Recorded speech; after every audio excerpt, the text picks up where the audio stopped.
सो भाई, क्या हाल चाल? बढ़िया एकदम। So welcome you all in the periodic podcast. So आज है भाई हम लोग के कोऑर्डिनेशन सीरीज का भाई लास्ट लेक्चर, जो कि वन शॉट वाला था। ठीक है, हाँ, कुछ प्रीवियस लेक्चर जैसे कि वीबीटी वाला जो था उसको लेके बहुत लोगों ने कहा, मेरे स्टूडेंट्स ने कहा कि भाई काफ़ी लंबा लेक्चर हो रहा है भैया, तो उसमें थोड़ा काम करिए। तो बेटा एक बात बताओ, एक पहली बात तो मेरे पास स्मार्ट बोर्ड नहीं है। ठीक है, स्मार्ट बोर्ड होता तो मुझे पीपीटी प्रिपेयर करनी पड़ती, तो पीपीटी प्रिपेयर कर लेता तो वही चीज़ पूरा कोऑर्डिनेशन में 2-2.5 घंटे में निपटा देता। बट क्या करें, ये वाला बोर्ड है ना, तो इस वजह से लिखना ही पड़ रहा था, समझाना ही पड़ रहा था, बेसिक से चीज़ें समझानी पड़ रही थी, क्योंकि हर बच्चे का लेवल उस मतलब अच्छा नहीं होता, मतलब कुछ को नहीं समझ में आती, तो इस वजह से उसको लंबा जाना पड़ा वीबीटी को। और बेसिकली इस वजह से मैंने लंबा किया, क्योंकि देखो वीबीटी का वो लेक्चर जो था वो काफ़ी अच्छा था। ठीक है ना, उसमें काफ़ी चीज़ें समझाने वाली थी, क्योंकि अगर वो चीज़ नहीं समझ में आती तो आपको ये आज जो मैं पढ़ाने वाला हूँ CFT Werner's theory and basically CFT जो थी उसको समझने में आपको थोड़ा दिक्कत होती, तो इसलिए मैंने वो इतना लंबा खींचा। ठीक है, तो हाँ, अब से मैंने ये किया है कि अब जो भी वन शॉट्स आएंगे उसमें मैं ये रखूँगा कि पहले मैं बोर्ड पे आके पहले सारी चीज़ें लिख दिया करूँगा, और फिर उसके बाद जो है आपको एक्सप्लेन करूँगा, फिर स्टॉप करूँगा, फिर दूसरा टॉपिक लिख दिया करूँगा, फिर उसके बाद एक्सप्लेन करूँगा। तो ऐसे वीडियो की लेंथ जो होगी वो छोटी हो जाएगी, प्लस आपका भी काम ईजी, मेरा भी काम बढ़िया, सब कुछ बढ़िया ही बढ़िया। ठीक है, सो थंबनेल और टाइटल से तो पता ही चल गया कि आज क्या होने वाला। आज CFT खत्म होने वाली है, वर्नर्स थ्योरी खत्म होने वाली है, और आइसोमेरिज्म खत्म हो रहा है। बेटा आइसोमेरिज्म में मैं एक ऐसी टेबल बताऊंगा तुम लोगों को, उसके बाहर का क्वेश्चन कभी नहीं आएगा, और CFT में भी आज इसके बाहर का क्वेश्चन नहीं आएगा, नहीं आएगा, नहीं आएगा। So without wasting a time let's start करते हैं भाई। हैं, स्टार्ट करा जाए? इजाज़त है आप लोगों की? तो स्टार्ट करते हैं, जुड़ जाते हैं। मैं ज़रा अपना क्वेश्चंस निकाल के रख लेता हूं ताकि तुम लोगों को कोई दिक्कत ना हो, इंतज़ार ना करना पड़े।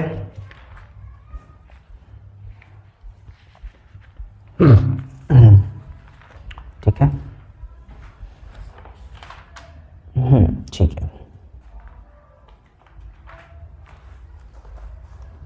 चलो शुरू करते हैं भाई। तो CFT जो होती है बेटा, CFT का जो फुल फॉर्म है वो क्या है? Crystal field theory. क्या है? क्रिस्टल फील्ड थ्योरी, जैसे कि आपको दिख रहा होगा।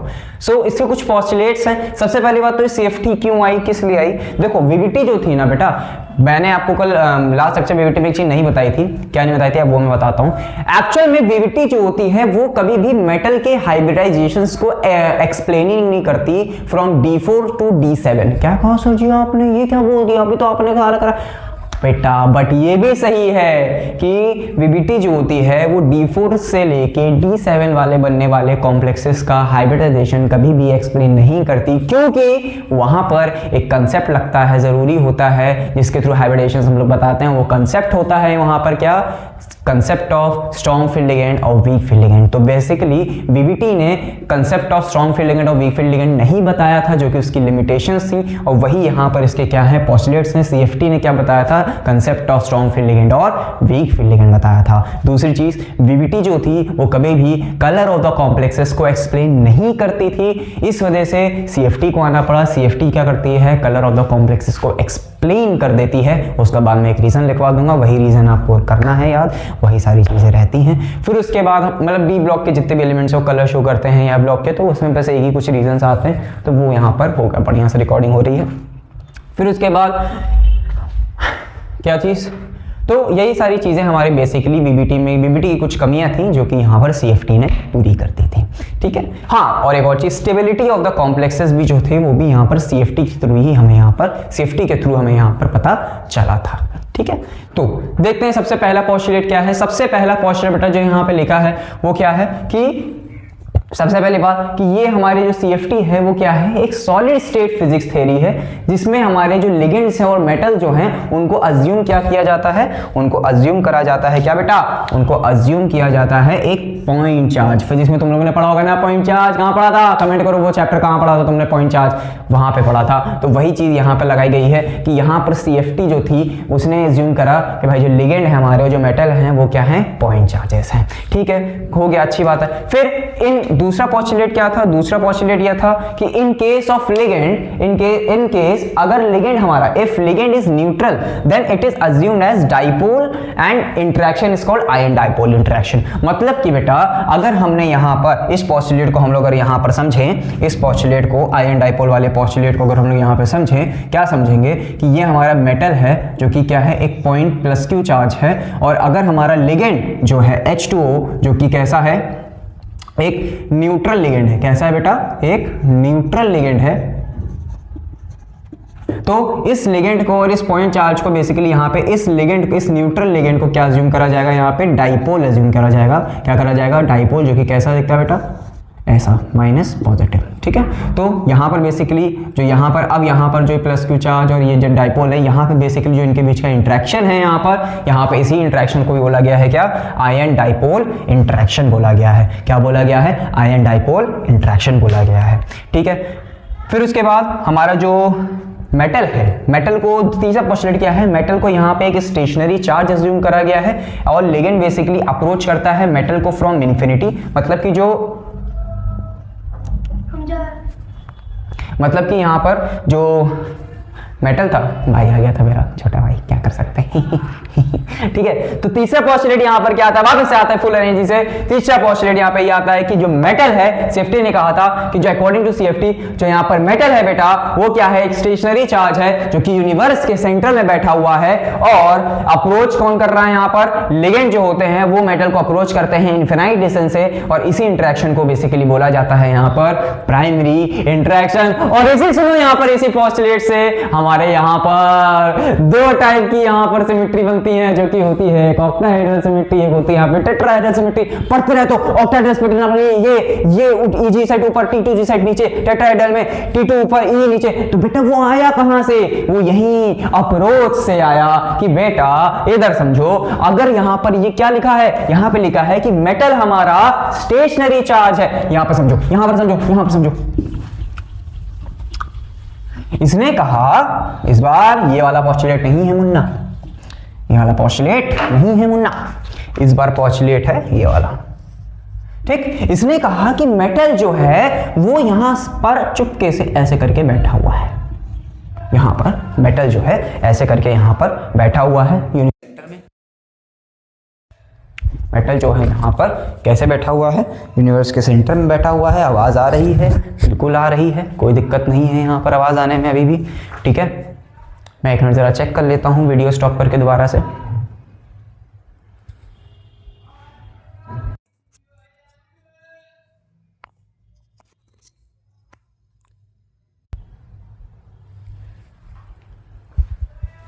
साउंड इज ओके, ठीक है। एक बार फिर से देख लेते हैं। मैं एक मिनट के लिए वीडियो स्टॉप कर रहा हूं, ठीक है। सो साउंड की सारी प्रॉब्लम रिजॉल्व हो चुकी है। फिर से हम लोग आते हैं, तो हम लोग यहाँ पे थे बेटा कि जो मेटल है वो क्या है? स्टेशनरी चार्ज है, और जो लिगेंड है वो अप्रोच कर रहा है मेटल को इन्फिनिटी से, और इसी इंटरेक्शन को प्राइमरी इंटरेक्शन बोलते हैं। तो अब यहाँ पर समझो कि मेटल यहाँ पर क्या है बेटा? यहाँ पर सेंटर में बैठा है, और लिगेंड जो होते हैं उसको अप्रोच कर रहे हैं एक इन्फिनाइट डिस्टेंस दूर से। तो मुझे एक बात बताओ, अगर लिगेंड यहाँ पर, लिगेंड की अप्रोच जो है वो कैसी हो गई? ऑक्टाहेड्रल सिमेट्री की हो गई। मतलब कि ऑक्टाहेड्रल का शेप कैसा होता है? ऐसा होता है, ऐसा ऐसा ऐसा होता है। तो अगर लिगेंड यहां पर हमारे ऑक्टाहेड्रल अप्रोच में आ गए, मतलब ऑक्टाहेड्रल सिमेट्री के थ्रू अप्रोच करने लगे मेटल के पास, तो यहां पर कॉम्प्लेक्स फॉर्मेशन क्या हो जाएगा? यहां पे complex formation octahedral complex formation हो जाएगा। और दूसरी चीज, अगर लिगेंड यहां पर टेट्राहेड्रल अप्रोच करने लगे, मतलब कि वो टेट्राहेड्रल की तरह अप्रोच करने लगे, टेट्राहेड्रल को जो स्ट्रक्चर होता है बेटा एक्चुअल में वो ऐसा ऐसा ऐसा होता है। तो अगर ऐसा कुछ अप्रोच होने लग गया तो यहां पर एक और कॉम्प्लेक्स फॉर्म हो जाएगा, जिसे हम लोग क्या बोलते हैं? टेट्राहेड्रल कॉम्प्लेक्स बोलते हैं। तो दैट्स व्हाई ये यहां पर प्राइमरी इंटरेक्शन बोला जाता है, और इसी प्राइमरी इंटरेक्शन की वजह से यहां पर कॉम्प्लेक्स फॉर्मेशन होता है। तो मैं यहां लिख देता हूं, इसी प्राइमरी इंटरेक्शन की वजह से कॉम्प्लेक्स फॉर्मेशन होता है। तो ये भी वीबीटी ने एक्सप्लेन नहीं किया था, तो ये सीएफटी ने यहां पर एक्सप्लेन कर दिया। तो यहां पे जो कॉम्प्लेक्स फॉर्मेशन वो प्राइमरी इंटरेक्शन की वजह से है, और सेकेंडरी इंटरेक्शन क्या होता है बेटा? जिसकी वजह से स्प्लिटिंग होती है, जिसकी वजह से स्प्लिटिंग होती है यहां पर, उसी को यहां पर सेकेंडरी इंटरेक्शन बोलते हैं। बट यहाँ पर प्राइमरी इंटरेक्शन जो होता है, यहाँ पर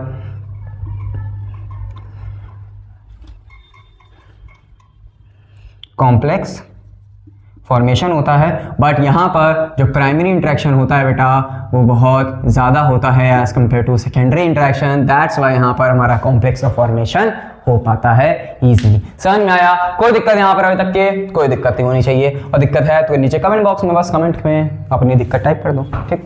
फिर उसके बाद हमें जैसे कि पता है since ligand is a point charge, तो इसका मतलब है हमने फिजिक्स में पढ़ा है जितने भी पॉइंट चार्जेस होते हैं उनके पास अपनी खुद की एक फील्ड होती है। तो वैसे सेम यहाँ पर since ligand is a point charge, तो उसकी भी खुद की एक अपनी फील्ड होगी जो कि नेगेटिवली चार्ज होगी, और उसी फील्ड को यहाँ पर बेटा बोलते हैं डेलो। डेलो यानी कि क्रिस्टल फील्ड स्प्लिटिंग एनर्जी। क्या बोलते हैं उसको?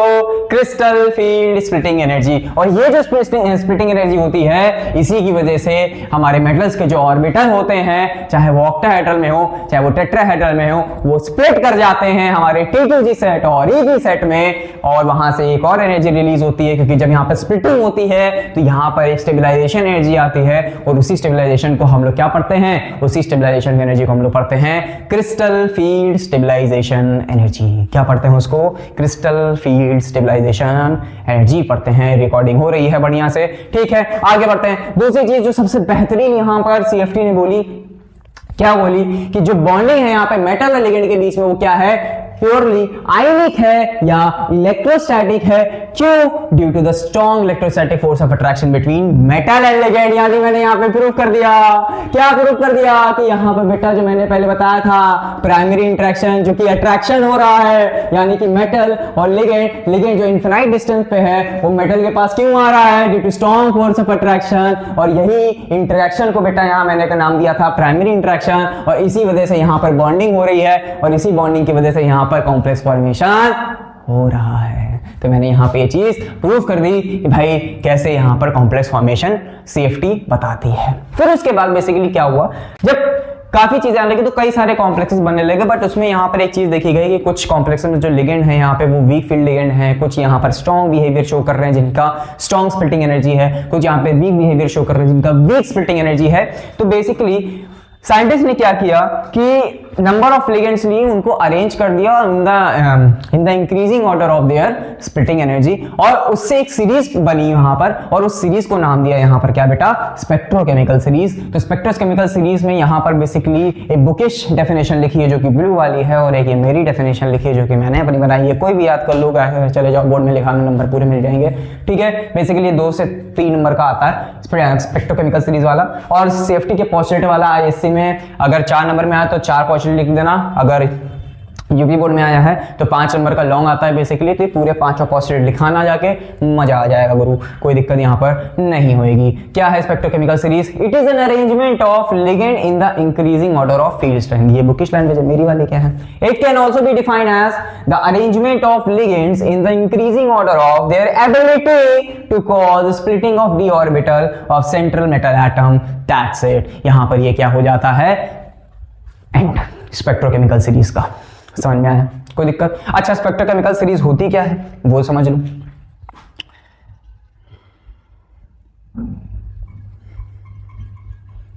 ठीक, देखो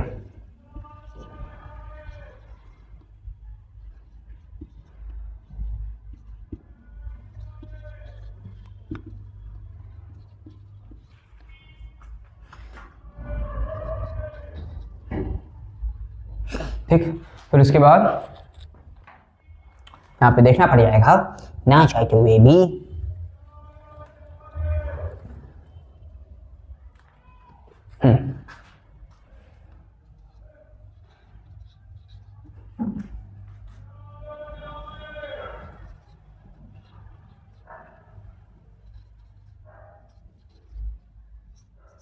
ठीक। ये होती है हमारी स्पेक्ट्रोकेमिकल सीरीज। तो इनको हम लोग क्या करेंगे बेटा? इनको हम लोग अरेंज कर लेंगे किसमें? इंक्रीजिंग फॉर्म में यहाँ पर अरेंज कर लेंगे। कैसे? देखो, इसको पहले यहाँ पे इसको सही कर लेते हैं, ऐसा, और इसको यहाँ पे ऐसा। ठीक, तो ये कैसे होगा स्प्लिटिंग? देखो मतलब कैसे अरेंज हुए, तो ये ऐसे है,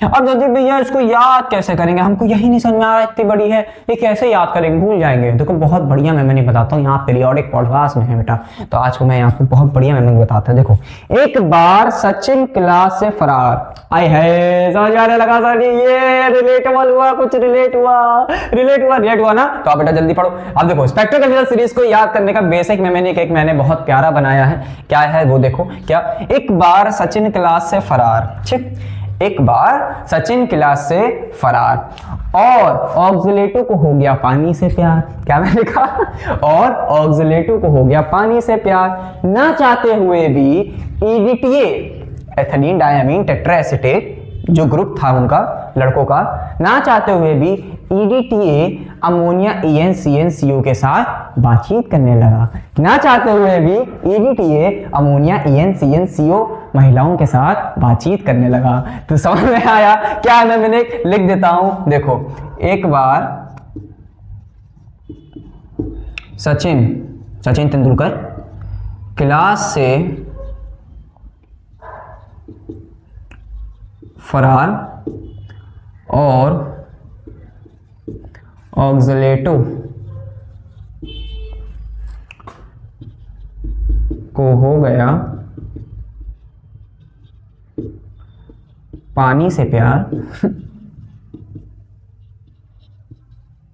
ठीक, ना चाहते हुए भी, ना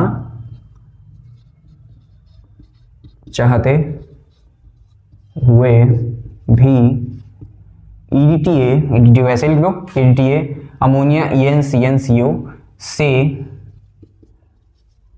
करने लगा बात,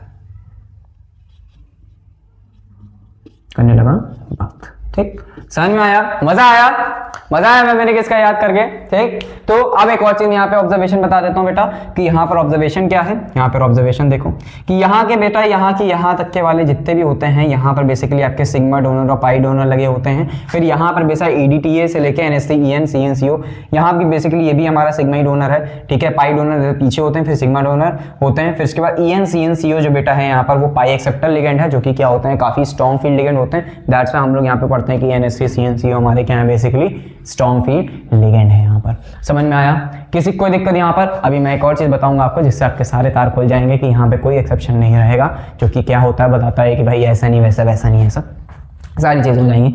समझ में आ गया यहाँ पर तुम लोगों को, कोई दिक्कत यहाँ पर, हाँ तो नोट कर लो भाई, नोट करो फटाक से नोट करो,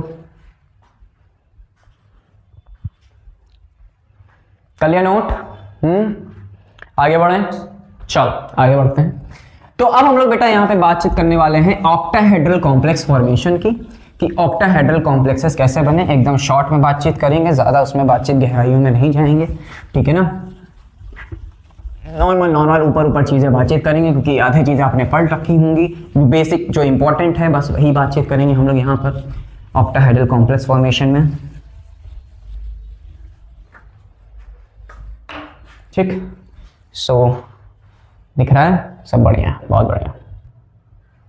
सो वापस आ गए हम लोग यहाँ पे, हमने सारी चीजें यहाँ पे लिख ली हैं ताकि आपका लेंथ छोटा हो जाए, ठीक है। सो अब हम लोग पढ़ने वाले हैं बेटा यहाँ पे crystal field splitting energy for octahedral complexes and for tetrahedral complexes. Octahedral complex में पढ़ने से पहले बेटा आपको मैं बहुत प्यारी चीज बताना चाहता हूं, क्या कि जो तुम लोग सोचते हो ना कि इसमें एक्सेप्शंस होते हैं बहुत, कि कभी स्ट्रॉन्ग फील्ड हो जाता है, कभी वीक फील्ड हो जाता है लिगेंड, तो वो कैसे होता है, कैसे चेंज होता है, कैसे फ्लक्चुएट करता है, वो सारी चीजें यहाँ पर देखते हैं। तो ये बेसिकली यहाँ पर ये जो मैंने कुछ लिखे हैं 3D+2 3D+3 यहाँ पर, और वहां पर कुछ नहीं लिखा मैंने, सिर्फ +2 के बारे में बातचीत करी है। तो बेटा यहाँ पे जो लिगेंड्स अरेंज है, पहली बात तो इंक्रीजिंग ऑर्डर में ही अरेंज है, प्लस यहाँ पर ये जो पूरा मैंने लिखा है यहाँ पे 3D+2 3D+3 जो लिगेंड्स का अरेंजमेंट यहाँ पे बनाया है, WFL SFL लिखा हुआ है यहाँ पर बेसिकली, जो कि डिनोट कर रहे हैं वीफिल लिगेंड और स्ट्रॉन्ग फील्ड लिगेंड को। तो ये बेटा बेसिकली यहाँ पर एक एक्सपेरिमेंटल डेटा होता है, उसको ऑब्जर्व करके लिखा गया, जो कि मेरे टीचर ने मेरे को बताया था एक बार जब मैं BSc में जब मैं था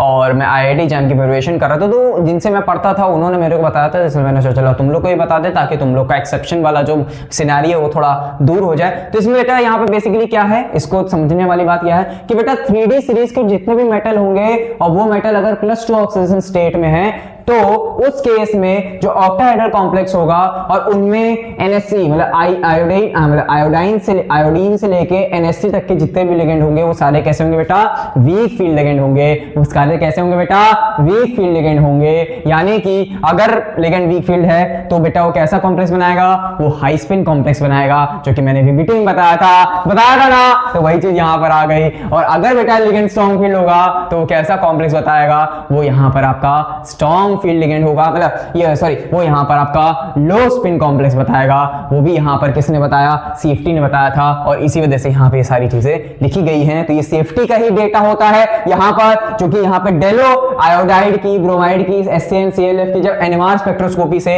मतलब स्पेक्ट्रा होता है बेटा, जिससे हम लोग यहाँ पर हर चीज का यहाँ पर फिजिकल प्रॉपर्टीज निकालते हैं, तो उन्हीं स्पेक्ट्रा मतलब उन्हीं स्पेक्ट्रोस्कोपिक मेथड से बेसिकली हम लोग यहाँ पर इसकी डेलो कैलकुलेट करते हैं। तो उन्हीं डेलो के बेसिस पे यहाँ पर ये ऐसे अरेंज किए गए हैं कि ऑक्टाहेड्रल के लिगेंड्स का +2 ऑक्सीजन स्टेट में मेटल्स के साथ कैसा बिहेवियर होगा और +3 में कैसा होगा, और सेम एज फॉर टेट्राहेड्रल। तो 3D सीरीज के मेटल आयन +2 ऑक्सीजन स्टेट में अगर ऑक्टाहेड्रल कॉम्प्लेक्स बन रहा है तो अमोनिया तक के सारे बेटा यहाँ पर कैसे होंगे, वीक फील्ड लिगेंड बिहेवियर करेंगे। बट अगर यहाँ पर अमोनिया के आगे हम लोग जाएंगे तो कैसे बिहेवियर शो करेंगे, वो स्ट्रॉन्ग फील्ड लिगेंड शो करेंगे। बट +3 ऑक्सीजन स्टेट में बात करें तो यहाँ पर H2O जो होता है यहाँ पर बैरियर वाला काम करता है। H2O यहाँ पर क्या होता है, बैरियर वाला यहाँ पर काम करता है। तो H2O तक के हमारे सारे कितने होते हैं, वीक फील्ड लिगेंड होते हैं। लेकिन H2O में ही एक ऑक्सीजन डोनर, जितने भी ऑक्सीजन डोनर्स होंगे वो कोबाल्ट +3 के लिए स्ट्रॉन्ग फील्ड लिगेंड हो जाएंगे। पर जितने भी मतलब सिर्फ कोबाल्ट +3 के केस में जितने भी ऑक्सीजन डोनर्स होंगे वो सारे कितने हो जाएंगे, हमारे स्ट्रॉन्ग फील्ड लिगेंड बिहेव करेंगे। और फिर H2O से लेके CO तक के सारे हमारे यहाँ पे +3 ऑक्सीजन स्टेट में strong field ligand behaviour show करते हैं। और ये बेटा जो डेटा है वो एक बहुत जानी मानी किताब हुई, हाउसक्रॉफ्ट, एटकिंस, इन सबसे लेके बनाया गया है। तो ये तो समझने वाली बात है, ठीक। फिर उसके बाद हम लोग यहाँ पे स्प्लिटिंग देख लेते हैं। तो स्प्लिटिंग बेटा d ऑर्बिटल की यहाँ पर ग्राउंड स्टेट में होता है पहले ऑर्बिटल, फिर जब एक्साइटेड स्टेट में आता है फिर उसके बाद ये स्प्लिट हो जाता है T2G और EG सेट में, ठीक है। इसमें मैं यहाँ पे ये बता देता हूँ कि यहाँ पर कौन से क्या होता है। यहाँ बेटा जो स्प्लिटेड ऑर्बिटल्स होते हैं, कभी पूछ लेते हैं यहाँ पे कि हम मतलब कि हायर एनर्जी स्प्लिटेड ऑर्बिटल्स क्या होते हैं, ऑब्जेक्टिव में पूछ लेते हैं। तो बेटा यहाँ पर एक हायर एनर्जी ऑर्बिटल होता है आपका dx² - y², और एक होता है बेटा आपका dz², जो कि हमारे कैसे होते हैं, ये हमारे एक्सियल ऑर्बिटल्स होते हैं। ये कैसे होते हैं हमारे बेटा, एक्सियल ऑर्बिटल होते हैं। और नीचे वाले क्या होते हैं, dxy, yz और dzx, ठीक है। तो ये हमारे सारे कौन से ऑर्बिटल होते हैं, ये हमारे सारे नॉन एक्सियल ऑर्बिटल्स होते हैं। और ये हमारे बेटा कौन से होते हैं,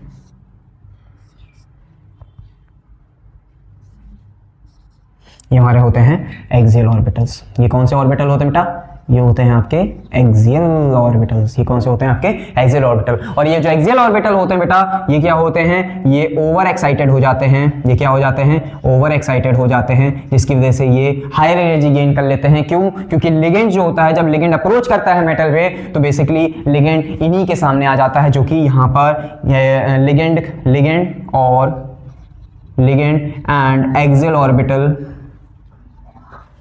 के बीच में यहाँ पर बेटा क्या लगता है, रिपल्शन लगता है। क्या लगता है, रिपल्शन लगता है। और यही रिपल्शन होता है बेटा सेकेंडरी इंटरेक्शन। यही रिपल्शन क्या होता है बेटा, सेकेंडरी इंटरेक्शन होता है। और इसी रिपल्शन की वजह से मतलब मैक्सिमम रिपल्शन यहाँ पर dx² और dz² वाले फील करते हैं। दैट्स वाई ये ओवर एक्साइटेड हो जाता है, क्योंकि रिपल्शन की वजह से बेटा उस ऑर्बिटल की एनर्जी बढ़ जाती है। और अगर एनर्जी बढ़ गई तो यहाँ पर बेटा क्या हो जाएगा, यहाँ पे उस ऑर्बिटल की एनर्जी बढ़ जाएगी, जिसकी वजह से ये ओवर एक्साइट हो जाएंगे। और ये वाले ऑर्बिटल नीचे आ जाएंगे, क्योंकि अंडर एक्साइटेड होते हैं, तो ये यहाँ पर आ जाएंगे। तो दैट्स वाई ये नीचे आ गए, वो ऊपर चले गए। और ये ऊपर कितना गए, ये +3/5 डल हो गए। और नीचे कितना गए, ये -2/5 डल हो गए। और बीच से एक एनर्जी निकलती है जो कि इन ऑर्बिटल इस सिस्टम को स्टेबलाइज करती है। और उसी स्टेबलाइजेशन एनर्जी को यहाँ पर बेटा क्या बोलते हैं, क्रिस्टल फील्ड स्टेबलाइजेशन एनर्जी बोलते हैं। और अगर ये सारी चीजें तुम्हें नहीं समझ में आई हैं तो मत समझो, बस इतना याद रखो कि यहाँ पे EG सेट के जो ऑर्बिटल होते हैं, जो कि एक्सियल ऑर्बिटल होते हैं, वो ऑर्बिटल कौन होते हैं, dx² - y² और dz², जो कि ओवर एक्साइटेड होते हैं। और अंडर एक्साइटेड वाले नॉन एक्सियल होते हैं, जो कि xy, yz, zs होते हैं। और ये बेटा फॉर्मूला याद रख लेना, जो कि तुम्हें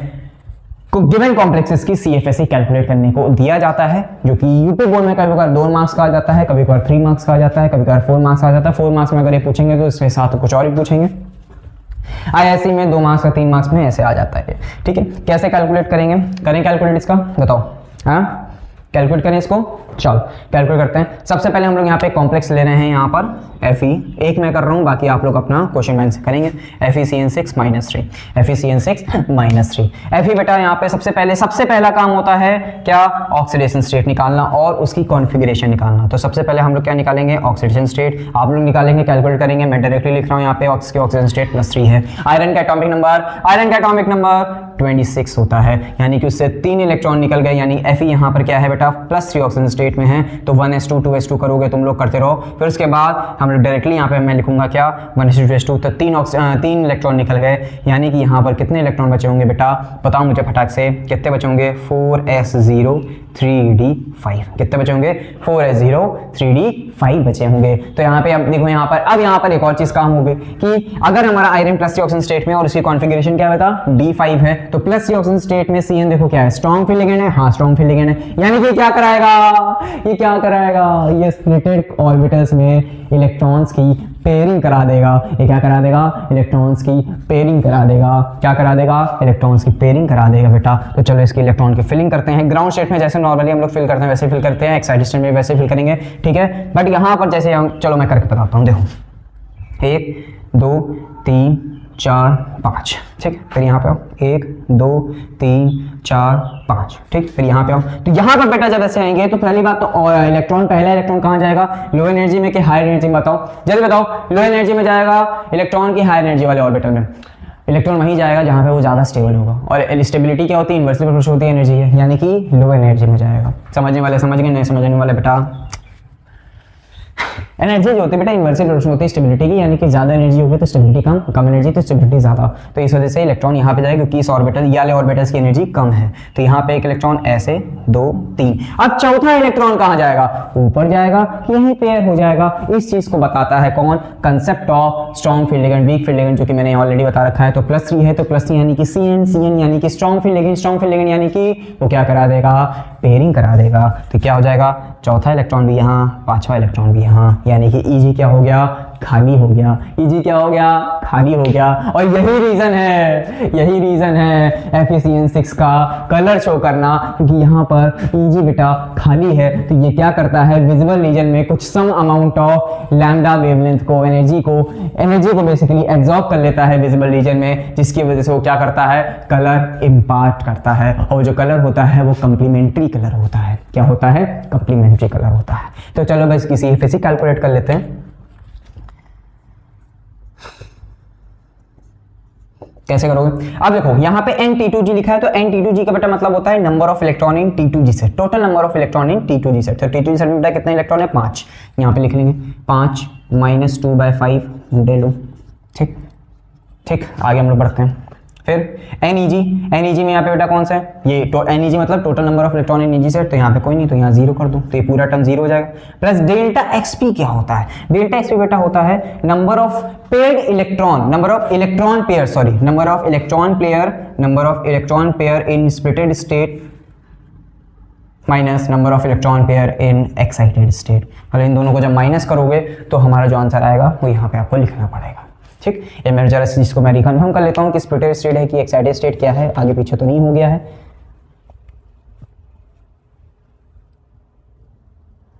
सही है, number of electron pair in splitted state minus excited state. तो अभी उसका भी ले लेंगे एग्जांपल बाद में, कोई दिक्कत नहीं है। तो यहाँ पर बेसिकली क्या बोल रहा हूँ मैं तो यहाँ बेसिकली हम लोग देखा जाए तो यहाँ पर हमारे कितने इलेक्ट्रॉन पेयर हैं, यहाँ पे स्प्लिटेड स्टेट में 2 इलेक्ट्रॉन पेयर्स हैं, तो यहाँ पे 2 लिख लेंगे। और एक्साइटेड स्टेट में कोई भी नहीं है, तो यहाँ पे माइनस का 0 और मल्टीप्लाई विद P कर देंगे। P बेटा यहाँ पर जो होता है वो आपकी पेयरिंग एनर्जी होती है, जो कि इलेक्ट्रॉन को पेयर कराने में हेल्पफुल होती है। क्या हो जाएगा इसका आंसर, नीचे क्या लिखेंगे यहाँ पर बेटा, बताओ, -10/5 डेलो प्लस 2P, -10/5 डेलो प्लस 2P।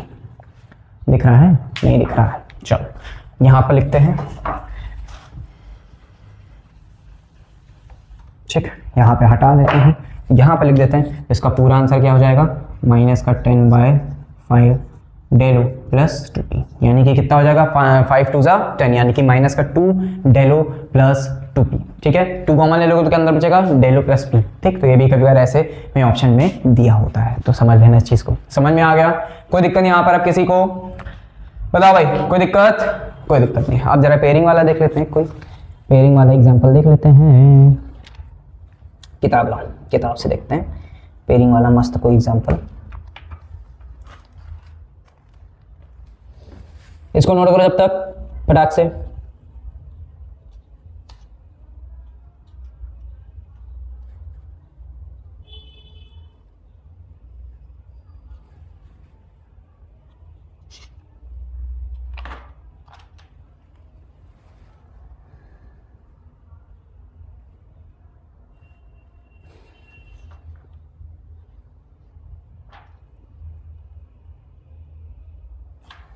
चलो करते हैं, क्या है?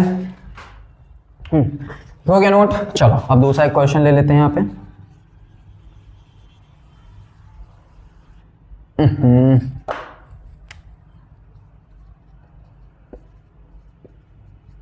ठीक है, ऐसे दूसरा क्वेश्चन ले लेते हैं, इसको रफ कर देते हैं। ठीक है, ये हो गया, और इलेक्ट्रॉन्स यहाँ से रफ कर लेते हैं, फिर से भरेंगे आपके साथ।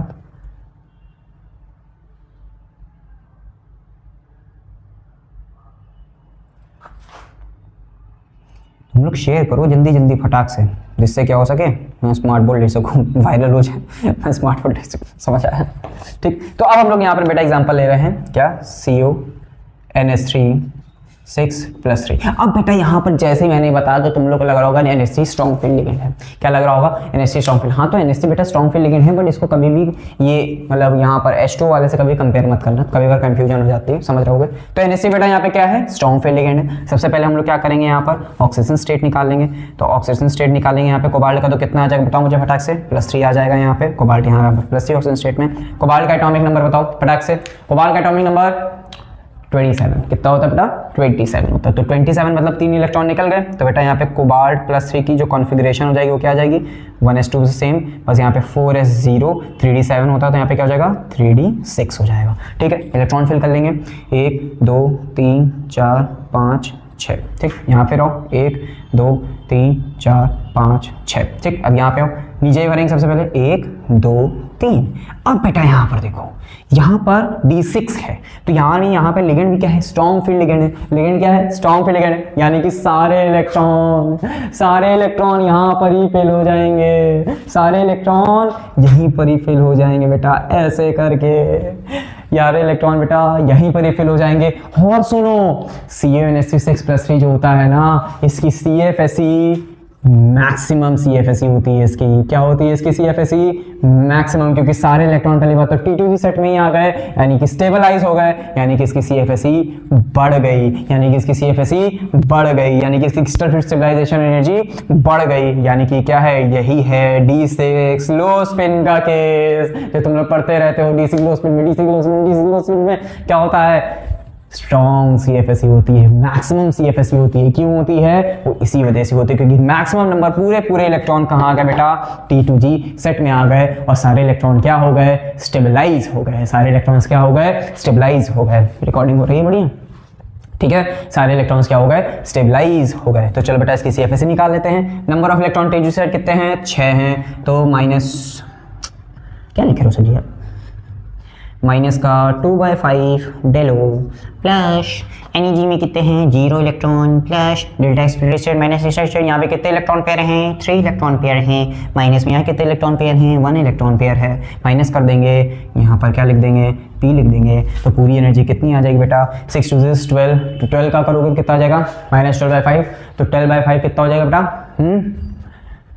ये है बेटा मैथ्स। माइनस का 2.4 डेलो कितना आ जाएगा? माइनस का 2.4 डेलो प्लस कितना हो गया यहाँ पे? 2p।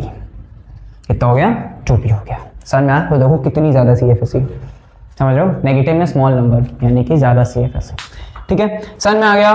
कोई दिक्कत यहाँ पर किसी को? हाँ, तो मूव करें टेट्राहेड्रल में। तो यहाँ पर बेटा एक क्वेश्चन आता है कि CONH3 6+3 और COCl6 होता है शायद से। तो मैं क्वेश्चन बता देता हूँ, क्वेश्चन लिखो कि why CONS3 6+3 is diamagnetic while COF6-3 is paramagnetic. तो क्वेश्चन क्या आता है बेटा इसका, यहाँ पर क्वेश्चन यहाँ पर ये आता है कि जो CONS3 6+3 है वो डायमैग्नेटिक क्यों है, ठीक, एंड COF6-3 है वो पैरामैग्नेटिक यहाँ पर क्यों है। तो ये क्वेश्चन आता है, बहुत फेमस क्वेश्चन है बोर्ड का, तो बेटा याद रखना, ठीक है। क्यों होता है आंसर समझ गए होगे, बिकॉज ये स्ट्रॉन्ग फील्ड लिगेंड है। यहाँ पर क्या होता है, नंबर ऑफ अनपेयर इलेक्ट्रॉन बचते ही नहीं है, सारे इलेक्ट्रॉन पेयर हो जाते हैं, और ये मैक्सिमम CFSE का केस है, that's why it is diamagnetic. यहाँ पर अनपेयर इलेक्ट्रॉन बच जाते हैं क्योंकि F6 जो होता है प्लस C ऑक्सीजन स्टेट में भी क्या होता है, वीक फील्ड लिगेंड होता है। सो दैट्स व्हाई ये क्या होता है, पैरामैग्नेटिक हो जाता है, क्योंकि नंबर ऑफ अनपेयर्ड इलेक्ट्रॉन इसमें प्रेजेंट हो जाते हैं। क्या हो जाता है, इसमें number of unpaired electron present होते हैं, इस वजह से यहाँ पर क्या होता है, ये पैरामैग्नेटिक होता है। इसमें number of unpaired electron present नहीं होते हैं, इसलिए डायमैग्नेटिक होता है, क्योंकि यहाँ पर NH3 क्या है, स्ट्रॉन्ग फील्ड लिगेंड है, और F क्या है यहाँ पर, वीक फील्ड लिगेंड है। सो दैट्स इट, आगे नोट करो।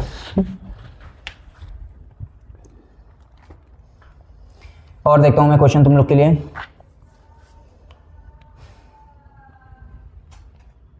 एक और क्वेश्चन आता है सेम एज इट इज, क्या आता है देखते हैं, बताता हूं।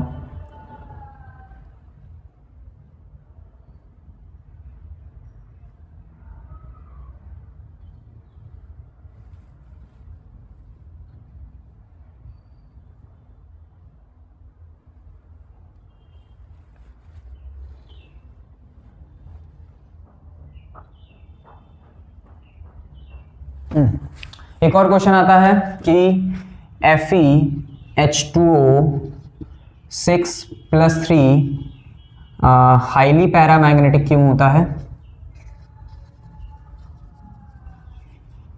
ठीक, और FeCN6-3 हमारा वीकली पैरामैग्नेटिक क्यों होता है। तो बेटा क्यों होता है, देखो हाईली पैरामैग्नेटिक इसलिए होता है यहाँ पर क्योंकि यहाँ पे सारे नंबर ऑफ, अरे यार देखो ये स्प्लिटेड स्टेट बनाते हो इसका, ऐसे करके ये स्प्लिटेड स्टेट बनाते हो, तो ये क्या है, वीक फील्ड लिगेंड है। आयरन क्या है, वीक फील्ड लिगेंड ने कहा था बस CO+3 केस में सारे स्ट्रॉन्ग फील्ड होंगे, बाकी वाटर क्या होगा, सभी के लिए वीक फील्ड होगा। क्या होगा, सभी के लिए वीक फील्ड होगा, सिर्फ CO+3 के लिए स्ट्रॉन्ग फील्ड होगा। तो यहाँ पर बेटा क्या हो जाएगा, तो जब हम यहाँ पे फिलिंग करोगे तो D5 बन जाएगा ये, तो D5 1 2 3 4 5, तो ये सारे क्या हो गए, अनपेयर्ड इलेक्ट्रॉन प्रेजेंट हो गए, और मैक्सिमम अनपेयर्ड इलेक्ट्रॉन है, दैट्स व्हाई यहाँ पर क्या है, हाईली पैरामैग्नेटिक है, बिकॉज H2 जो होता है वीक फील्ड लिगेंड बिहेव करता है। बट CN6 में बेटा जब आते हैं हम लोग यहाँ पे, अभी हम लोग स्टार्टिंग में देखा था इसका क्वेश्चन, क्या देखा था कि CN6 में जब आए तो यहाँ पर बेटा क्या हो गया, दिखाई दे रहा है यहाँ पे, उतना नहीं दिख रहा है यहाँ नीचे, चलो ऊपर में बनाता हूँ इसका डायग्राम। ये वाला क्वेश्चन नोट कर लेना, चलो FeCN6-3 का ऊपर मैं डायग्राम बनाता हूँ बढ़िया सा, ठीक। FeCN6-3 में जब आया तो ये सारे इलेक्ट्रॉन T2G सेट में पेयर हो गए थे, तो यहाँ पर बेटा कुछ ऐसे करके पेयरिंग आ गई थी, और यहाँ पर सिर्फ एक अनपेयर्ड इलेक्ट्रॉन प्रेजेंट था। यहाँ पर कितना, ओनली 1 अनपेयर्ड इलेक्ट्रॉन प्रेजेंट है यहाँ पर, दैट्स व्हाई यहाँ पर ये क्या है, वीकली पैरामैग्नेटिक है। दैट्स व्हाई यहाँ पे क्या है बेटा, ये वीकली पैरामैग्नेटिक है, और ये क्या है, हाईली पैरामैग्नेटिक है। समझ में आया, कोई दिक्कत यहाँ पर। अगर इसमें कोई तुमको स्टेबिलिटी के लिए पूछे तो क्या बताओगे बेटा, स्टेबिलिटी का आंसर कंपेयर करो, स्टेबिलिटी का आंसर कमेंट करो नीचे कि इन दोनों में से कौन सबसे ज्यादा स्टेबल होगा, ठीक है। हो गया, नोट कर लिया भाई, ऑक्टाहेड्रल कॉम्प्लेक्स नोट कर लिया। चलो आगे टेट्राहेड्रल में चलते हैं, फटाक से टेट्राहेड्रल को समझते हैं। ऑक्टाहेड्रल समझ में आ गया होगा तो इजीली टेट्राहेड्रल को तुम समझ लोगे, इलेक्ट्रॉन पेयरिंग वगैरह सब वही है, बस यहाँ पे लिटिल बिट थोड़ा डिफरेंस आ जाता है। क्या आ जाता है देख लेते हैं। अच्छा आप सोचिए, आपने यहाँ 3D+3 में तो बता दिया कि यहाँ पे तो 4D+2+3 में और 5D6 का कोई मेटल आ गया, प्लैटिनम गोल्ड या सिल्वर आ गया, उस केस में हम लोग कैसे बताएंगे कौन सा स्ट्रॉन्ग फील्ड है, वीक फील्ड है। तो बेटा उसके लिए एक सिंपल कॉमन चीज याद रखो, चाहे कॉम्प्लेक्स ऑक्टाहेड्रल हो चाहे टेट्राहेड्रल हो, 4D 5D सीरीज के मेटल इन +2+3 ऑक्सीजन स्टेट, इन +2+3 ऑक्सीजन स्टेट ऑलवेज लिगेंड जो होंगे इस केस में always strong field ligand behave करेंगे। और यहाँ पे कॉल आ गया मेरा, एक मिनट को देखते हैं किसका कॉल है।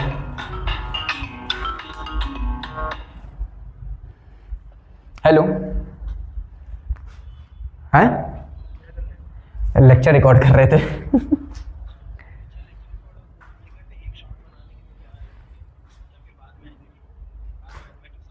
हाँ हाँ ठीक है ठीक है ठीक। अच्छा ठीक है ठीक ठीक ठीक ठीक ठीक है ठीक है ठीक है। तो चाहे टेट्राहेड्रल कॉम्प्लेक्स हो चाहे ऑक्टाहेड्रल कॉम्प्लेक्स हो, 4D 5D सीरीज का कोई भी मेटल आया, यानी कि platinum, cadmium, mercury, gold, silver और रोडियम, रेनियम, अच्छा जी क्या बोले हो तो ऐसे में कोई भी अगर मेटल आया तो वो क्या होंगे, हमेशा हमारे स्ट्रॉन्ग फील्ड लिगेंड हमारा बिहेव करेगा उन मेटल के केसेस में। समझ में आया? क्यों होता है ये मत पूछना, क्योंकि मैं बताऊंगा नहीं, ना ही कोई ये बोर्ड में पेपर में आता है, तो इसलिए मैं बताऊंगा मैं नहीं। और अगर मैं नॉर्मल लेक्चर ले रहा होता तो उसमें शायद बता देता। ठीक है, तो चलो इसका नोट कर लिया, इतना समझ में आ गया, कोई दिक्कत नहीं। आगे हम लोग बढ़ते हैं। तो अब यहाँ पर आता है टेट्राहेड्रल कॉम्प्लेक्स। टेट्राहेड्रल बेटा सिर्फ एक ही चीज आपको 3D सीरीज के मेटल आयन सबसे पहले बात तो होंगे, और अगर प्लस ऑक्सीजन स्टेट में है तो पानी तक के सारे वीक फील्ड होंगे, पानी के बाद के सारे हमारे सारे क्या होंगे, स्ट्रॉन्ग फील्ड लिगेंड होंगे। बट 3D + 3 ऑक्सीजन स्टेट में सारे ही स्ट्रॉन्ग फील्ड हो जाएंगे, और same as for 4D and 5D। समझ में आया? कोई दिक्कत यहाँ पर? कोई दिक्कत नहीं है। चलो एग्जांपल देख लेते हैं। यहाँ पे सबसे पहले हम लोग देख लेते हैं NiCl4-2 का। तो NiCl4-2 हमारा टेट्राहेड्रल कॉम्प्लेक्स होता है, और यहाँ पर Ni का एटॉमिक नंबर 28 है। तो प्लस ऑक्सीजन स्टेट पहले निकाल लेंगे Ni की, तो कितनी आ जाएगी, +2 आ जाएगी, यानी कि Ni +2 ऑक्सीजन स्टेट की कॉन्फ़िगरेशन क्या होगा, ये पूरा तुम्हें एब्रिविएट करके लिखना पड़ेगा बेटा बोर्ड में, समझ में आया ना? हाँ, तो +2 ऑक्सीजन, जैसे VBT में तुमने लिखा था पहले ऑक्सीजन स्टेट, फिर कॉन्फ़िगरेशन, फिर डायग्राम, तो वैसे ही तुम्हें करना पड़ेगा। मैं इसलिए शॉर्ट इसमें बता रहा हूँ क्योंकि वहाँ पे ऑलरेडी मैंने सारी चीज़ें बता दी हैं। तो Ni +2 में बेटा क्या हो जाएगा, 1s2 से शुरू करेंगे तो कितना हो जाएगा, 4s0 3d8 फिल कर लेते हैं।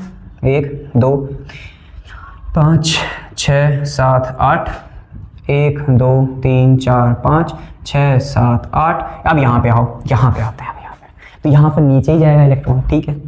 1 2 तीसरा इलेक्ट्रॉन कहाँ जाएगा, मुझे बताओ, खुद से बताओ, तीसरा इलेक्ट्रॉन कहाँ जाएगा? लिगेंड कैसा है, वीक फील्ड है। वीक फील्ड है कि नहीं है? वीक फील्ड है। तो तीसरा इलेक्ट्रॉन कहाँ जाएगा? पेयर होगा कि ऊपर जाएगा? पेयर होगा तो ऊपर जाएगा? पेयर होगा तो ऊपर जाएगा? ऊपर जाएगा। तो ऊपर लिख लो, तीसरा, चौथा, पांचवा, फिर छठा, सातवां, आठवां।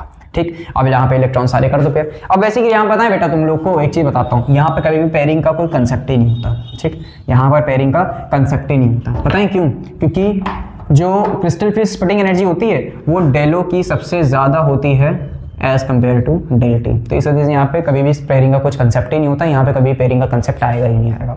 ठीक है ना?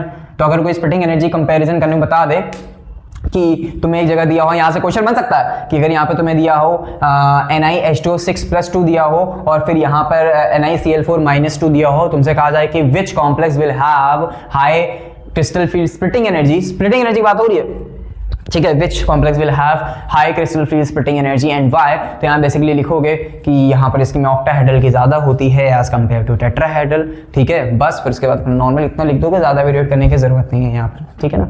वो एक्सपेरिमेंटल डेटा है तो उसमें कोई दिक्कत नहीं, बस इतना। ये 2 मार्क्स का बेसिकली क्वेश्चन बनेगा, उससे ज्यादा नहीं बनेगा ये स्प्लिटिंग एनर्जी वाला। ठीक है ना? तो ये लिख लेना जो मैंने वर्बली बोला है, उस चीज को लिख लेना। ठीक, उसके बाद से अब यहाँ देखो, हाँ वीडियो पॉज करके लिख लो जो मैंने वर्बली बोला है। अब यहाँ पे देखो, number of electron in E set. अच्छा सर एक चीज बताइए, यहाँ पर भी आपने Eg लिखा है, यहाँ T2G लिखा है, बट यहाँ पर E लिखा है, यहाँ T2 लिखा है, यहाँ पे G क्यों नहीं लगा? बेटा यहाँ पर इन tetrahedral complex concept of G-rad is absent. G-rad मतलब यहाँ पे जो G होता है वो G-rad होता है। G-rad is absent. क्यों? क्योंकि यहाँ पर टेट्राहेड्रल सिमेट्री यानी कि COS यानी कि सेंटर ऑफ सिमेट्री क्या होती है? एब्सेंट होती है। सेंटर ऑफ सिमेट्री क्या होती है बेटा? एब्सेंट होती है। दैट्स वाई यहाँ पर concept of G-rad and G-rad नहीं लगता है। ठीक है, तो उसको लिख लेना है। कभी कभी क्वेश्चन पूछ सकते हैं, अभी तक पूछा तो नहीं वैसे, लेकिन क्या पता पूछे। Ne में कितने इलेक्ट्रॉन्स हैं? 4 इलेक्ट्रॉन हैं, 4 लिख लो। डेल्टी प्लस T2G में कितने इलेक्ट्रॉन हैं? 2 2 4, यहाँ पे भी 4, वहाँ पे भी 4, वाह भाई वाह 4 2/5 डेल्टी। कैलकुलेट करेंगे कितना हो जाएगा ये? 4 3 12 -12/5 डेल्टी प्लस 8/5 डेल्टी। ठीक, क्या हो जाएगा आंसर? बता दो, कमेंट कर दो आंसर। 5 करके नीचे कमेंट कर दो फटाक से। अरे भाई 12 में से 8 गए, कितने बचे यार हैं? 4 बचे ना, तो माइनस का 4/5 डेल हो जाएगा, ये सॉरी डेल टी हो जाएगा, सिंपल नोट कर लो। -4 मतलब कितना होगा, माइनस का 0.8 है डेल टी, बस खत्म काम, समझ गए? कोई दिक्कत है किसी, कोई दिक्कत यहाँ पर? कोई दिक्कत नहीं। अब हम लोग यहाँ पे एक स्ट्रॉन्ग फील्ड लिगेंड का केस ले लेते हैं, ठीक, अटैक से NI का ही लेंगे ताकि तुम लोग को इजीली समझ में आ जाए। NI मतलब ये तो पूरा फील्ड होगा, बस यहाँ पर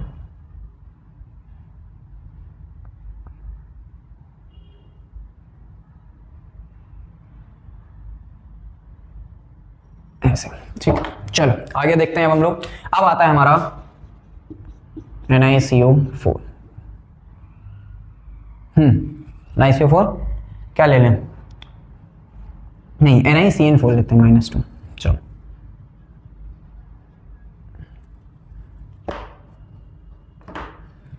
NiCN4 -2, ठीक।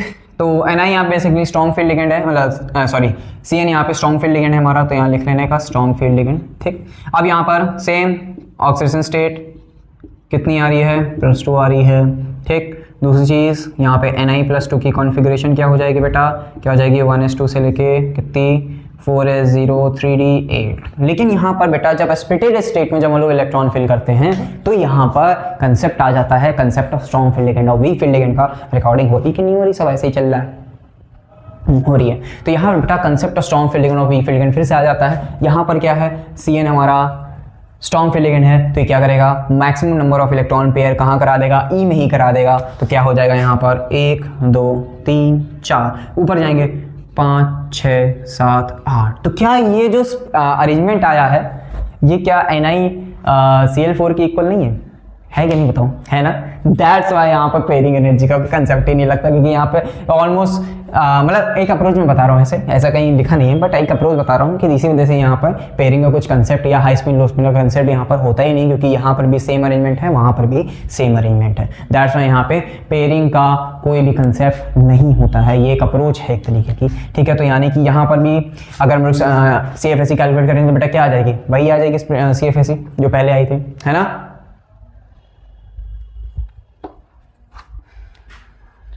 हाँ ठीक, CFSE वही आ जाएगी, ठीक है। तो बस यही था बेटा CFT आपका, ठीक है ना। इसमें वही फिर से क्वेश्चन आ जाएगा नॉर्मली जो आता है हमेशा, ठीक है ना। तो यही था बेसिकली यहाँ पर तुम्हारा क्वेश्चन। तो ये थी बेटा CFT, ठीक है। थोड़ी देर में अब मिलते हैं हम आपसे वर्नस पोस्टुलेट में, वर्नस के पोस्टुलेट लिख लें, उसके बाद हम आपसे बातचीत करते हैं, ठीक है। और आइसोमेरिज्म पे फिर बातचीत करते हैं, ठीक है। चलो नोट करो, जब तक नोट किया, नोट कर लो फटाक से, कर लिया नोट, चलो नोट कर लिया होगा वो चीज़। तो चलिए अब यहाँ पे हम लोग क्या करते हैं, स्टार्ट वर्नर्स थ्योरी। क्या स्टार्ट करते हैं गुरु बेटा, वर्नर्स थ्योरी स्टार्ट करते हैं। तो देखो वर्नर थ्योरी बेसिकली सबसे पहली जो थ्योरी थी जो कि कोऑर्डिनेशन कॉम्प्लेक्सेस को बताती थी कि कैसे क्या बनते हैं क्या नहीं होता है, वो सारी चीज़ें जो थी पहली बार वर्नर लेके आए थे, सर अल्फ्रेड वर्नर, जो कि 1898 में ये थ्योरी प्रपोज करी गई थी, इंट्रोड्यूस करी गई थी, जो कि एक्सप्लेन करती थी फॉर्मेशन कैसे क्या कॉम्प्लेक्स बनता है, जो भी फलाना करो, bye Swiss chemist Alfred Werner, ठीक। पोस्टुलेट्स क्या थे कि भाई जो कोऑर्डिनेशन कंपाउंड होता है, ठीक है, कोऑर्डिनेशन कंपाउंड में जो मेटल एटम है वो 2 टाइप की वैलेंसीज को एग्जिबिट करता है। सबसे पहले प्राइमरी वैलेंसी, फिर उसके बाद सेकेंडरी वैलेंसी। प्राइमरी वैलेंसीज जो होती है बेटा वो आयनाइजेबल वैलेंसीज भी बोलते हैं उनको, और सेकेंडरी वैलेंसीज को हम लोग नॉन आयनाइजेबल वैलेंसीज बोलते हैं। प्राइमरी वैलेंसी जो होती है बेटा यहाँ पर किसको रिप्रेजेंट करती है, ऑक्सीडेशन स्टेट ऑफ मेटल को रिप्रेजेंट करती है, और सेटिस्फाइड कौन करता है इसको, negative ions like Cl sulphate वगैरह वगैरह ligands. Secondary valency corresponds to, जैसे प्राइमरी वैलेंसी हमारी ऑक्सीजन स्टेट ऑफ मेटल को रिप्रेजेंट करती है, तो सेकेंडरी वैलेंसी हमारे कोऑर्डिनेशन नंबर को रिप्रेजेंट करती है। The ligands are attach via, अब देखो जो अब according to the Werner's theory जो लिगेंड्स होते हैं वो अटैच्ड होते हैं थ्रू सेकेंडरी वैलेंसी, जो कि एक डेफिनाइट ज्योमेट्रिक शेप फॉर्म करते हैं, जिसे हम लोग यहाँ पे पॉलीहेड्रन बोलते हैं। अब इसमें बेसिकली पोस्टुलेट के साथ कभी कभार यहाँ पे कोई कॉम्प्लेक्स दे देते हैं, 2 कॉम्प्लेक्स दे देंगे या 1 दे देंगे, कहा जाएगा, इसको बना के दिखाया according to the Werner's theory. तो उसके लिए रिप्रेजेंटेशन, आपको रिप्रेजेंटेशन का थोड़ा बहुत नॉलेज होना चाहिए कि कैसे रिप्रेजेंट करते हैं। इसमें सबसे पहली बात, डॉटेड लाइंस जो दिख रही हैं आपको बेटा, वो रिप्रेजेंट करती हैं प्राइमरी वैलेंसी को। प्राइमरी वैलेंसी कौन सेटिस्फाई करता है? Cl सल्फेट वगैरह जो भी है। और यहाँ पे जो कंटिन्यूअस डैश डैश लाइंस होती हैं वो बेसिकली सेकेंडरी वैलेंसी को रिप्रेजेंट करती हैं, जो कि नॉन आयनाइजेबल होती हैं। तो देखो यहाँ पे मैंने कॉम्प्लेक्स दिया हुआ है, कॉम्प्लेक्स दिख रहा है कि नहीं दिख रहा? हाँ दिख रहा है, ठीक है। सो कॉम्प्लेक्स बेसिकली यहाँ पे दिया हुआ है CuNH3 तो बेसिकली हमें पता है कि ऑक्टाहेड्रल कॉम्प्लेक्स है। तो यहाँ पर बेटा ये जो कोऑर्डिनेशन नंबर है वो किसको रिप्रेजेंट कर रहा है? सेकेंडरी वैलेंसी को। और Cl यहाँ पे किसको रिप्रेजेंट करेगा? प्राइमरी वैलेंसी को। कैसे? देखो कोबाल्ट है तो कोबाल्ट की जब हम लोग ऑक्सीजन स्टेट निकालेंगे तो किससे निकलेगी? Cl से निकलेगी। और Cl यहाँ पर क्या रिप्रेजेंट कर रहा है बेटा? प्राइमरी वैलेंसी को। और इसी की वजह से ऑक्सीजन स्टेट निकलेगी। क्यों? क्योंकि यहाँ पे अमोनिया क्या है? अमोनिया क्या है? न्यूट्रल लिगेंड है। तो न्यूट्रल लिगेंड है जो कि रिप्रेजेंट कर रहा है सेकेंडरी वैलेंसी को। तो सेकेंडरी वैलेंसी किससे रिप्रेजेंट होगी? नॉन आयनाइजेबल, मतलब कि कंटिन्यूअस लाइन से, कंटिन्यूअस लाइन से रिप्रेजेंट करी जाएगी। तो सिंपल यहाँ पे क्या करो, सबसे पहले ऑक्टाहेड्रल शेप बना लो। रफली पहले काम करना, उसमें क्या करना, ऐसे करके ऐसे ऐसे ऐसे ऐसे ऐसे, ठीक, ऐसे कर लिया। फिर उसके बाद इसमें थोड़ा सा ऐसे ऐसे कर दूं, डैश डैश, ठीक।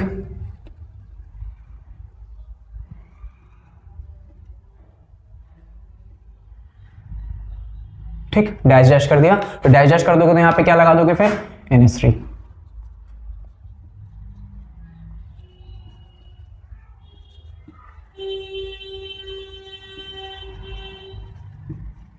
ठीक, NH3 लगा दोगे। दूसरी चीज Cl यहाँ पे क्या है? 3 है, तो ऐसे करके डॉट डॉट लाइन से Cl रिप्रेजेंट कर दो, ऐसे ऐसे ऐसे, ठीक है। तो ऐसे ही बेसिकली यहाँ पे आपको ये सारी चीज़ें बनानी पड़ेंगी और ऐसे ही आप इजीली बना लोगे। बुक्स में आपके एग्जांपल दिए होंगे। ये बेसिकली ज़्यादातर ये जो रिप्रेजेंटेशन है ये ज़्यादातर आपका ऐसे CBSE में बनाने को आता है, क्योंकि बहुत ही कम आता है, लेकिन कभी बार दे दे तो क्यों रिस्क क्यों लेना, है ना। तो इसलिए यहाँ पे बता दिया। फिर उसके बाद आता है हमारा स्टीरियो आइसोमेरिज्म। तो स्टीरियो आइसोमेरिज्म बेसिकली बेटा अभी तक के मैंने जो देखा है वो हमारा मोनोडेंटेट लिगेंड का आता है, जो कि कोऑर्डिनेशन नंबर 6 का होता है। तो उसकी बेसिकली ये टेबल है कि अगर हमारा Ma6 नॉर्मल Ml6 टाइप का अगर कॉम्प्लेक्स है तो हमारा कैसे क्या उसमें होगा। तो इसमें बेसिकली तुमसे पूछ क्या कह सकते हैं, इसमें बेसिकली तुमसे पूछेंगे ज्योमेट्रिकल आइसोमेरिज्म बताओ, एनैंटियोमेरिक पेयर बताओ कितने हैं, स्टीरियो आइसोमेरिज्म बताओ, टोटल आइसोमर बताओ कितने हैं। तो यहाँ पर बेसिकली अगर हमारा Ma6 टाइप का कोई कॉम्प्लेक्स है तो इसमें सारी चीजें यहाँ 0 होती हैं, बस टोटल आइसोमर हमारे 1 होते हैं, जो कि खुद होता है। Ma5 में भी सारे 0 होते हैं, बस टोटल आइसोमर 1 होता है। Ma4B2 टाइप का अगर कोई कॉम्प्लेक्स है तो उसमें ज्योमेट्रिकल आइसोमर हमारे 2 हो जाएंगे, जो कि सिस ट्रांस बताते हैं, और एनैंटियोमेरिक पेयर 0 रहता है। स्टीरियो आइसोमर हमारे 2 हो जाएंगे और टोटल आइसोमर भी हमारे कितने रहेंगे? इसमें 2 रहेंगे। Ma4BC टाइप का आ गया, मतलब कि 4 लिगेंड सेम और बाकी 2 लिगेंड और डिफरेंट आ गए, लेकिन सारे लिगेंड कैसे होने चाहिए? मोनोडेंटेट होने चाहिए। तो इसमें ज्योमेट्रिकल आइसोमेरिज्म स्टिल यहाँ पे 2 होएगा, एनैंटियोमेरिक पेयर 0 और स्टीरियो आइसोमेरिज्म 2 और टोटल आइसोमर यहाँ पे बेसिकली 2 रहेगा, ठीक। Ma3B3 की बात करें, मतलब कि 3 different ligand, 3 different monodentate ligand और 3 डिफरेंट मोनोडेंटेट लिगेंड अगर आ गए तो उस केस में बेसिकली ज्यादातर यही वाला केस ही पूछा जाता है, और एक A4B2 और A4BC नहीं A4B2 पूछा जाता है। तो Ma3B3 टाइप का अगर कोई कॉम्प्लेक्स आ गया जिसमें लिगेंड दोनों A और B लिगेंड हमारे क्या होंगे? मोनोडेंटेट लिगेंड होंगे और 3 पेयर जुड़े होंगे, उस केस में ज्योमेट्रिकल आइसोमर हमारे 2 हो जाएंगे, एनैंटियोमेरिक पेयर स्टिल 0 रहेगा, स्टीरियो आइसोमर हमारा बेसिकली 2 हो जाएगा और टोटल आइसोमर भी हमारा 2 रहेगा।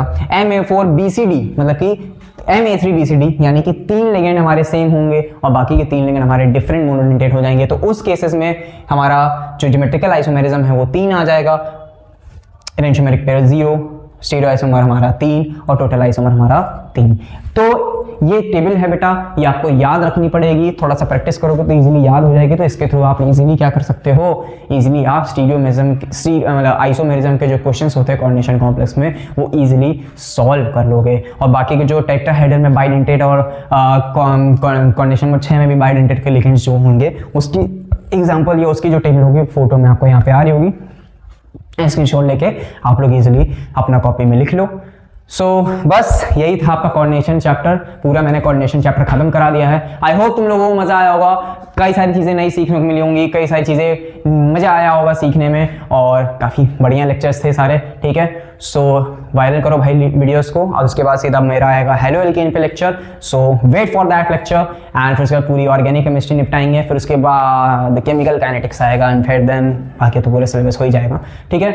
सो अगर ये वीडियो भाई पसंद आया हो, पूरी कोऑर्डिनेशन की सीरीज पसंद आई हो, तो भाई लाइक वाला बटन तो जरूर दबा देना, शेयर करना, जितने भी लोगों हो सके उसको शेयर करना भाई, ठीक है। और सब्सक्राइब वाले बटन प्लीज यार, चाहे लिगेंड फेक के mono intelligent whether it's bi intelligent, और बेल वाले आइकन पे क्लिक कर देना, ताकि मेरे लेक्चर्स की नोटिफिकेशन तुम लोग को टाइम टू टाइम मिलता रहे। और अपने जूनियर्स को भी रिकमेंड करना मेरा ये चैनल, जितने भी लोग मेरा ये चैनल देख रहे हो, जितने भी लोग मेरा वीडियो देख रहे हो, तो अपने जूनियर्स को भी रिकमेंड करना फ्री में, क्योंकि पूरा 11th and 12th 9th and 10th पूरा मैं इसमें पढ़ाने वाला हूँ अब। सो पढ़ते रहो भाई, ऑल द वेरी बेस्ट।